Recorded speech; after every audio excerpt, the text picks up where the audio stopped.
Big Cat weekend is almost upon us. They're making their preparations over in the football buildings and recruiting spaces and all over town. I don't know, Zach, if there's a restaurant who's putting together special burgers for recruits, but I know Big Cat weekend is almost here, and we expect it to be an exciting time, and we expect there to be news. I mean, you build a lot to get to this weekend in the Auburn recruiting circles. Yeah, and boy, have they built, no question about it. And they've done it not only for the 2025 class, but I think we're expecting some fireworks to pop off for the 2026 class as well. It's interesting how different this weekend feels than a year ago. And I think there's still the same level of like optimism or upside or intrigue and interest. But leading into Big Cat a year ago, there was, okay, I'm ready for Perry to flip. Here we go. There's not really this like dead set storyline going into it. There's a few guys that have commitment dates set shortly after with Fagans and Jared Smith on the third. But you got to think a few folks pop this weekend. And I've heard more smoke around some 2026 names than I have some 2025 names, but there are several candidates that could be kind of on that pop watch, that flip watch or commit watch this weekend. It's just not obvious like it was a year ago. Yeah. Well, these guys have had a whole nother year to foster the relationships and to show guys that they're going to make them a priority. And you at least have a little, like, you have recruiting success to go on at Auburn now. You have recruiting momentum, and the more of that you can get, the better off you're going to be. So do you want to go into any of the names kind of in particular that you're looking out for this weekend, or most excited to see what happens with them? I mean, who are the guys who could really who could get Zach Blackerby fired up if Auburn gets a commitment? Yeah, I mean, like best case scenario.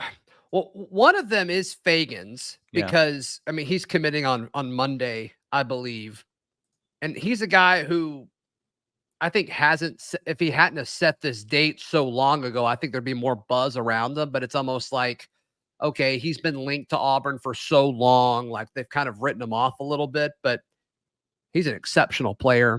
He's from Thompson. He's a 4-star guy. I mean, he fits everything that DJ Durkin and Charles Kelly will want in this defense. So, I mean, that's exciting. It's not going to happen this weekend, so I think there's less buzz around it. It's going to happen Monday, technically. Derek Smith, I think, is interesting just because he's committed to Bama, and there's a lot of smoke about Auburn potentially landing him in a flip type situation. Is that happening this weekend? Is it happening the next few weeks? Is it happening at all? I mean, I don't know. This one isn't as obvious or as documented as much as Perry was a year ago, but super athletic. He could be an all-star receiver or an all-star defensive player at any school he wants. And so it's kind of an intriguing situation there. That one's interesting because if it happens 2 years in a row at Big Cat weekend, regardless of who it is, whether it's one guy or another guy, but if 2 years in a row you have an Alabama commitment, flip his commitment to Auburn, now you have a trend. And remember at the beginning of the 2010s when every single year it seemed like at some point or on signing day, the guy who had been committed to Auburn for a while flipped and went to Tuscaloosa instead. And it was impactful, even if just from a perception standpoint, let alone what the guy did on the field. But it stung. And I think it has to sting at least a little bit if 2 years in a row, Auburn has a guy flip during its biggest recruiting weekend. And the perspective. Yeah, and the staff knows that. They know that, and Derek Smith knows that, right? And so we'll see if that is part of, is that by design? If this is going to happen this weekend, is it by design? Is it just happenstance? I don't know. Is that something that they've discussed previously? Who knows? But that's certainly a name to look at. Naeem Offord is probably the highest rated player across the board coming this weekend, committed to Ohio State, plays at Parker up in Birmingham. He's an exceptional player, quiet confidence from the Auburn camp around this recruitment. Mm-hmm. I'm not quite there yet, Brad. I don't think Auburn ends up with Naeem Offord. If they do, though, oh my goodness, he is special. And you know how I love corners. Yeah. Well, that would be an easy one to talk about for a long time. But he's certainly a guy to watch. A dude who's really piqued my interest this week. And some of this is because I was not aware of who he was 7 days ago. Yeah. But I've got On3 Auburn Live's list of visitors pulled up here. And Sam Turner is on it. He's an Atlanta receiver. He's committed to Georgia Tech.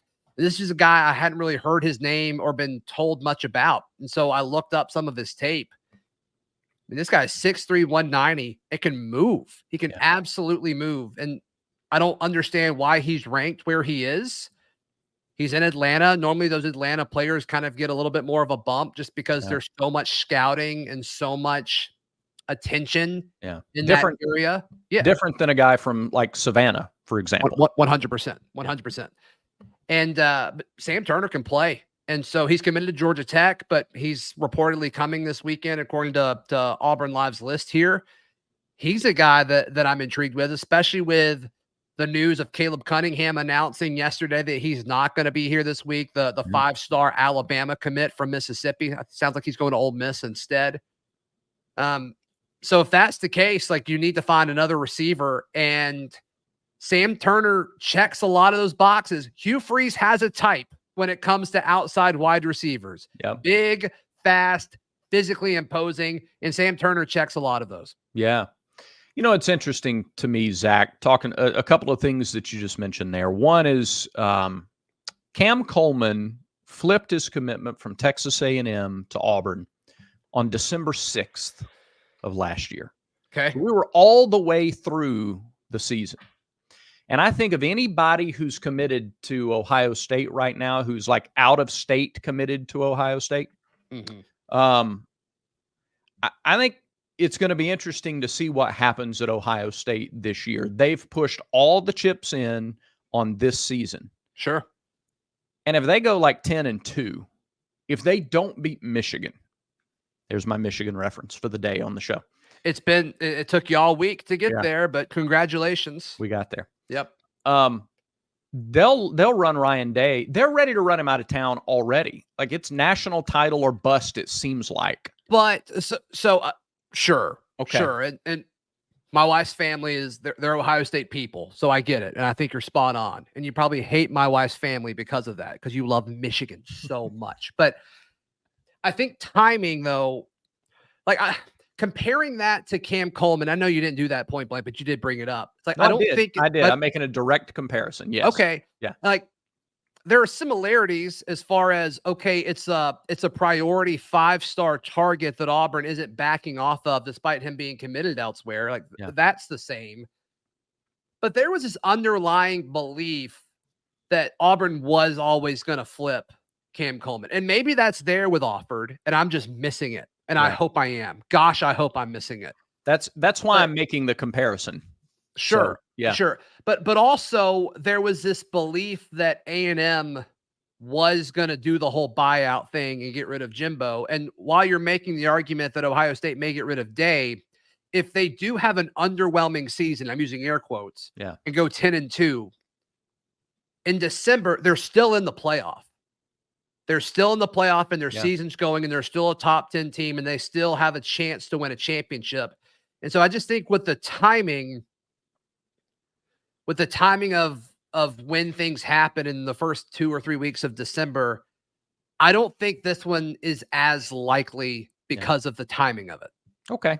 Maybe not. I hope I'm wrong, Brad. That's just my thoughts on it. No, I would say maybe the stove's not 150 degrees, but at 120 is still really hot. So, you know, that's kind of where I would land with that. What are you cooking setting the stove to 125 degrees? Oh, I don't know. I don't know. That's just not very hot for a stove. It was just a comparison. Okay. It's plenty hot for a stove. You touch 125 degrees. What are you setting? Anything? Is a stove and an oven the same thing? Stove top. When I think stove, that's on the stove. Stuff goes on the stove. It goes in the oven. I understand. Yeah. That is hot enough. I'm so sorry. Yeah. I'm so sorry. It wouldn't be hot enough for the oven. That's what I was thinking. Yeah, you need to put meat in there for like 4 days at 150. That's right. Yeah. That's okay. right. That's right. We're on the same page there. I have another recruiting thought. Okay. Recruiting thought. After I tell our good friends about Roback. Yes. All right. 20% off everything at roback.com when you use our promo code at checkout, Vice20. Vice20. Their polos, their hoodies, their quarter zips, their t-shirts, their shorts, their accessories, all fantastic quality. Some are saying it's the most comfortable shirt that you will ever wear. I don't know. That's probably true. I haven't tried every shirt, but I have tried Roback, and you should too. It looks great, feels great. Roback.com, Vice20 to get 20% off. We know we have our numbers. They've come in. People are using the code. It's true. And we want you to be the next one. Vice20, Roback.com. No, okay. If you want to be in the Cool Kids Club, do it, because the Cool Kids Club is growing. No question about it. Would you pay a guy NIL dollars not to take a visit somewhere else? How much would it be worth it to keep him away from like, for example, a Big Cat weekend? If he was a premier target, would you pay him to stay away? Yes. Okay. Would you pay him to commit? Like, what are your feelings on paying a guy NIL dollars to make a commitment post, to go ahead and give an early commitment, even though we all know that's not a written contract? I'm against that. I don't think that makes sense to do. But do you think it's happening? Yes. Okay. Yes. I know it's happening. Yes. Yeah, no, right. I do too. That was just the little cheeky way to get in there. I understand. Yep. That's an interesting world to me. We have gone from players having very little leverage outside of what we see of them on the field to, boy, they have almost no strings attached leverage right now. Yeah. I mean, even once they enroll. Yeah. Every December and every spring, they get the leverage all back again. Because you can make the argument, you almost have to go into the portal, like to see to see where others value you. Yeah. Right. If all you're looking at is dollars and cents. Yes. And we talk about this with every kid's recruitment, both out of high school and in the portal. Every kid is wanting different things. For some, it is all about money. For some, it's fit. For some, it's path to the NFL. For some, it's proximity to home. Whatever it may be, there's different things that everybody values. Sure. Yeah. I'm going to tie all this together in a second, but roster or scholarship limits being raised to 105. Auburn gets an extra 20 scholarships. Ohio State gets an extra 20. Georgia gets an extra 20. Everybody gets an extra 20. How do you think that? Do you think the rich continue to get richer? Like, does the gap between haves and have-nots get even larger with scholarships expanding? So I've spent a lot of time thinking about this, and you can make the argument that the rich will get richer, but I just don't think you're going to be able to keep 4 stars on the bench and not playing happy without them portaling. So I don't think there's going to be a difference. I think you're seeing more parity in the sport. Now, I got to be a little tongue in cheek when I say that, because like, I think the same teams in the playoff all the time. Right. But I think the second tier is more competitive than it ever has been. Like you've got like 5 or 6 teams that have a realistic shot to win the championship, and then there's a drop off. But I think that second tier, that 6 through 20, is way better than it typically has been. And I think it's because of the portal and because of NIL being this equalizer. You look at the extreme cases. You mentioned Ohio State. Surprised you didn't mention Michigan. Alabama, Georgia, like these top programs, I don't think they're going to be able to house 20 more 4 and 5 stars on their roster. Or if they I think they'll just get poached away.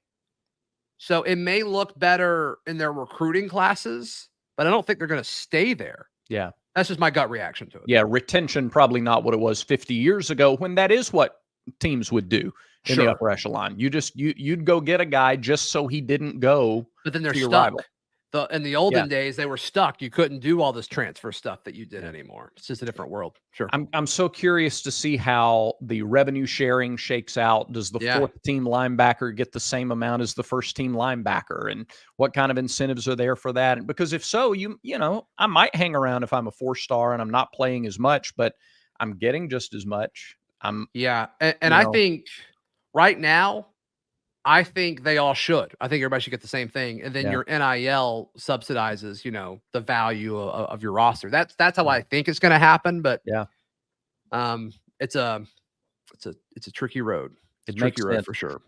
I tie all this in to say that it's just really good for Auburn to be in a competitive place again in all of these areas, in NIL, in recruiting relationships. They're firmly entrenching themselves at the table. And after several years of trying to get back to that spot, they're there now.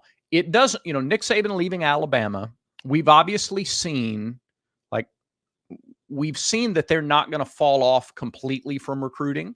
Yeah. And a lot of people kind of freak out about that and go, oh man, they're stacking it. Well, all right.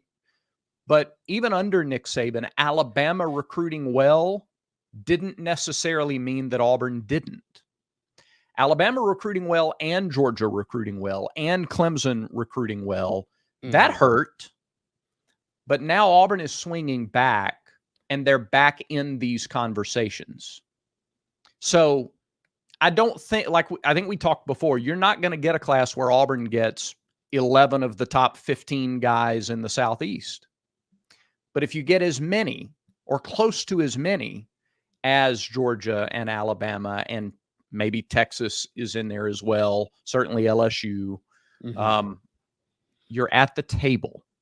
And this weekend, I think we're going to be talking again about, there's going to be proof that, Auburn is right there at the table in the recruiting game. Yeah, looking at this weekend and the proof, recruiting is such a long-term game, which used to be the norm. Now with the transfer portal, it's kind of matched our society, this microwave culture. Yep. But looking at the 2026 class, which is the staff's, you know, real shot to get kids when they were becoming high school players and really invest their time in them.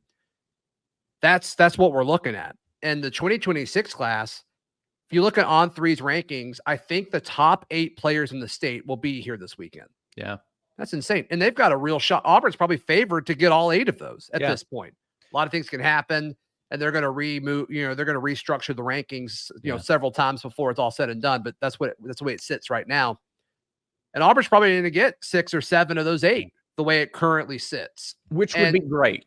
And it'd be awesome. Yeah, that's what I want. I would like Auburn to get 8 of 8. Okay. I think my point is we're coming off of a stretch where Auburn would get 0 out of 8, or over 3 seasons, they might get 2 out of 24 out of 2 or 3 years of the top 8. Yeah. I think if you get 4, you can win with 4. You can go to the playoff with 4. Alabama's going to get some. Georgia may come across your line and get 1, but be at the table. Yeah. And they're going to do that. Yep. You're right. So. All right, let's hold off on the conspiracy thought that's over there. Fine. Because we have some important power rankings. Okay. You actually we're given some homework. And so let's discuss that in a second. Hey, I want to tell you about our friends at mybookie.ag.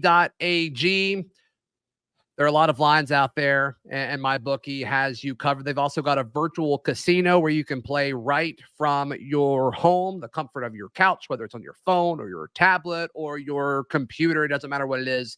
They've got live dealer blackjack and poker, as well as slots with all sorts of different types of jackpots. So be sure to check them out. MyBookie.ag. Use promo code NEXTROUND to get some extra money to bet with and some VIP perks thrown your way. Use promo code NEXTROUND at MyBookie.ag. At the end of last show, Brad, we asked folks, okay, best 80s movies that I probably haven't seen that I need to. And we got a nice list. I believe you've ranked them.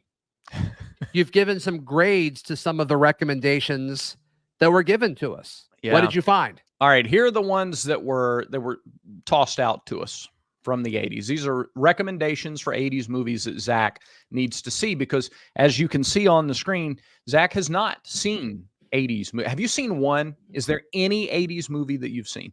I've seen a few of the ones that were listed. So yes. Okay. All right.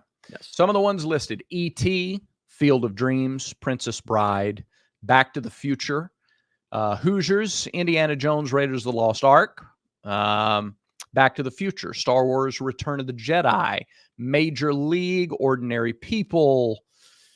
Let's see. I think that may be all of them. No, Lost Boys, Weird Science, Big Trouble in Little China. All right, I've seen a few of those. All right. I'm not going to rank all of them. I'm going to give you the top 3 on this list. Great. All right. Number 3 is going to be The Princess Bride. Okay. That is one I have not seen. Nostalgic reasons. All right. I grew up a big wrestling fan. Andre the Giant is Fezzik, the giant. Is it about wrestling? It's not about wrestling at all. Okay. All but right. He's in it in just a dramatic role. But it's got a ton of people you would recognize. Billy Crystal has a minor role. Do you know who Billy Crystal is? No. It's a bigger job than we thought, folks. All right. Then that doesn't. We're in a rough spot for sure. Yeah, for sure. Okay. Princess Bride. Kind of a tongue-in-cheek type of movie. I think my wife likes this movie. So yeah. This one's on the list of one that actually might get watched. If it's not your style of humor, then you may not like it. Anyway, okay, got it. That's my number 3. Number 2, probably Field of Dreams. Baseball movie. That's If You Build It, They Will Come, right? That's correct. Yeah, I've seen this one. It's great. Yeah. And then Hoosiers is number 1 from this list. Yeah, I've seen Hoosiers, but I don't remember like anything about it. So I need to watch it again. But I know I've sat down and watched it, but I don't really remember it. So everybody who's familiar. All right, say it with me. How many times are we going to pass the ball before we shoot it? How many? And everybody said 4, and they yelled it at their phone or however they're watching. Okay, so, got it. Yeah. I'm not a huge Star Wars guy. I haven't seen all the Indiana Jones movies. I'll be honest, if I can just admit something to everybody. I haven't watched as many 80s movies as a guy born in 81 probably should. Wow. There are some on this list I haven't seen. Yeah, I love Star Wars. Star Wars is great. Yeah. So I've seen that one. But the Indiana Jones, we watched those during COVID, during lockdown. Mm-hmm. And I didn't think they held up. I'm sure they were great at their time, but like watching them now for the first time, it didn't do anything for me. But I could see at the time they were probably awesome. Yeah. Top Gun was fine. The second one I thought was better. Vision Quest I've never seen. Rambo, didn't watch the Rambo movies, never seen those. 90s, I've seen a lot more 90s movies than I have 80s movies. Got it. Yeah. But they're the rankings. Very important power rankings to take you into the rest of the week. Yeah. Yeah. Do you like Brad's rankings? Yes or no? Let us know in the comments down below. Brad, that does it for today's show. It does. Thanks, everybody, for watching. Be on the lookout for new stuff. We're getting closer and closer to kickoff. We love it. Remember, until next time, everyone has vices. Everybody has vices. Make sure Village Vice is one of yours.